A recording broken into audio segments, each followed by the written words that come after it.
वित्तीय प्रबंधन में आज का विषय रहेगा अति पूंजीकरण एवं अल्प पूंजीकरण की तुलना, comparison of over capitalization and under capitalization. अब तक जो हमने डिस्कस किया है उससे स्पष्ट है कि किसी कंपनी के लिए अति पूंजीकरण और अल्प पूंजीकरण दोनों ही स्थितियाँ अवांछनीय हैं और इन दोनों में से किसी भी एक स्थिति को अच्छा नहीं कहा जा सकता। फिर भी कंपनी के लिए अब अल्प पूंजीकरण की अपेक्षा अति पूंजीकरण की स्थिति अधिक खतरनाक, ज़्यादा डेंजरस है। अति पूंजीकरण के परिणाम स्वरूप कंपनी की आय में कमी आ जाती है, जो कि कंपनी, अंशधारियों तथा समाज सभी के लिए हानिकारक है। और कंपनी का पुनर्गठन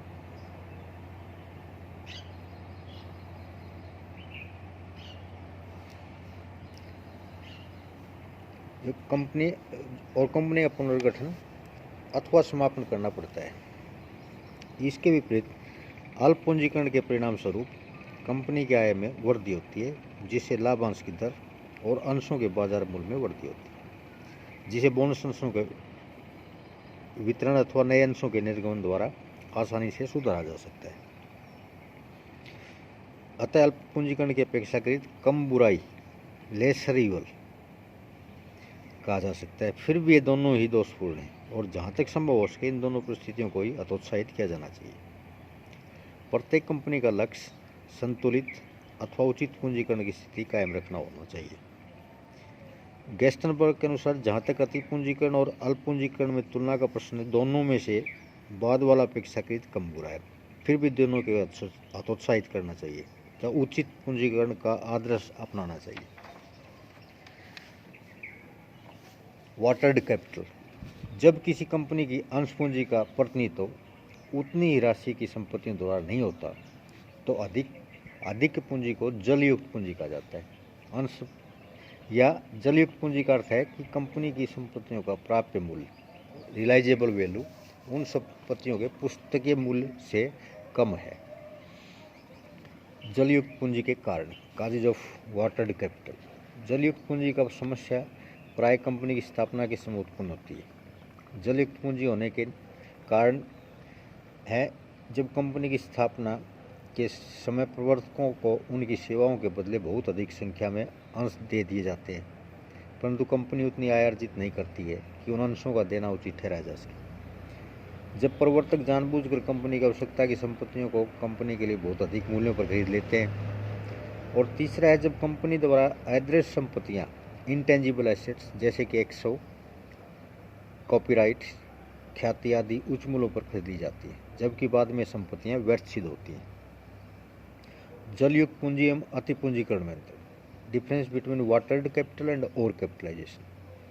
कभी कभी जलयुक्त पूंजी एवं अति पूंजीकरण शब्द एक ही अर्थ में प्रयोग किए जाते हैं, परंतु इन दोनों में पर्याप्त अंतर है। जलयुक्त पूंजी की दशा प्राय कंपनी की स्थापना के समय उत्पन्न होती है, जबकि अति पूंजीकरण उस समय उत्पन्न होता है जब कंपनी अपनी पूंजी पर पर्याप्त आय अर्जित नहीं कर पाती है। अतः जलयुक्त पूंजी की स्थिति से बचने के लिए कंपनी को अपनी स्थापना के समय संपत्तियों को उनके वास्तविक मूल्य पर ही खरीदना चाहिए। यदि संपत्तियां उनके वास्तविक मूल्य से अधिक पर खरीदी जाती हैं अथवा वे निकट भविष्य में बेकार सिद्ध होती हैं तो कंपनी की पूंजी जलयुक्त हो जाएगी। इसके विपरीत अति पूंजीकरण कंपनी की उपार्जन क्षमता, अर्निंग कैपेसिटी पर निर्भर करता है। जब कंपनी का संचालन कई वर्षों तक किया जा चुका है और इन वर्षों के दौरान कंपनी अपनी पूंजी पर पर्याप्त आय अर्जित नहीं कर पाई है तो यह अति पूंजीकरण की स्थिति में आ जाएगी। अतः जलयुक्त पूंजी और अति पूंजीकरण दोनों बिल्कुल अलग अलग अर्थों वाले शब्द हैं। जलयुक्त पूंजी की स्थिति अति पूंजीकरण का एक प्रमुख कारण बन सकती है, जबकि एक ऐसी कंपनी जिसकी पूंजी स्थापना के समय जलयुक्त नहीं है वह विवाद में जाकर अति पूंजीकरण वाली कंपनी बन सकती है। इसको हम एक एग्जाम्पल से इसको समझ सकते हैं। एक कंपनी 10 रुपये वाले 10,000 अंश निगमित किए और इस राशि का उपयोग 1 लाख रुपए की स्थायी संपत्तियों को खरीदने के लिए किया, परंतु कंपनी की स्थापना के समय ये ज्ञात हो गया कि इन संपत्तियों का प्राप्त मूल्य रियलाइजेबल वैल्यू केवल 75,000 रुपये है। इसका अर्थ हुआ कि कंपनी की 25,000 रुपये की पूंजी जलयुक्त हो गई है, परंतु इस कंपनी का अगले 6 वर्षों तक सफलतापूर्वक संचालन होता रहा। इसने प्रति वर्ष औसत रूप से 18,000 रुपये की आय अर्जित की। यदि इन आयों को 6% की दर से पूंजीकृत किया जाए तो इन आयों का पूंजीकृत मूल्य 3 लाख रुपये, जिसको हमने 18,000 गुणा 100 डिवाइडेड बाई 6 होगा। इसका मतलब हुआ यद्यपि कंपनी की पूंजी जलयुक्त है, परंतु ये कंपनी अति पूंजीकरण वाली कंपनी नहीं है। इसके विपरीत यदि यही कंपनी ने पूर्ण रूप से 1 लाख रुपये प्राप्त मूल्य की संपत्तियां क्रय की हैं, परंतु इसने केवल 4200 रुपये वार्षिक की आय अर्जित की है, तो इन्हें 6% की दर से पूंजीकृत करने पर इन आयों का पूंजीकृत मूल्य 70,000 रुपये होगा। इसका मतलब क्या हुआ कि कंपनी की पूंजी जलयुक्त नहीं होते हुए भी एक अति पूंजीकरण वाली कंपनी है। अतः